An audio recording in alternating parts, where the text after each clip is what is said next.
क्या कभी अंबर से सूर्य बिछड़ता है क्या कभी भी রাজবাড়ীর গোয়ালন্দ উপজেলার দৌলতদিয়া ঘাটে নদী পাড়ি দিতে অপেক্ষমান ঢাকাগামী একটি যাত্রীবাহী বাস ফেরির ধাক্কায় পন্টুন থেকে পদ্মা নদীতে পড়ে গেছে। আজ বুধবার বিকেল ৫:১৫টার দিকে দৌলতদিয়া ৩ নম্বর ফেরিঘাটের সামনে দুর্ঘটনাটি ঘটে। বাসটি প্রায় ৪০ জন যাত্রী নিয়ে রাজবাড়ী থেকে ছেড়ে আসে। ফায়ার সার্ভিস এক বার্তায় জানিয়েছে, ফেরিতে ওঠার সময় যাত্রী নিয়ে একটি বাস পদ্মা নদীতে পড়ে গেছে। ফায়ার সার্ভিসের ডুবুরি দল উদ্ধার কাজ করছে।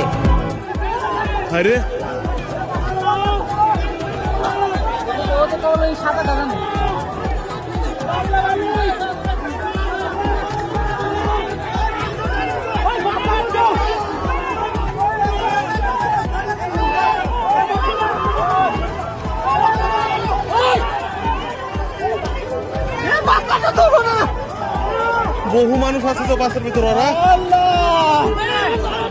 আর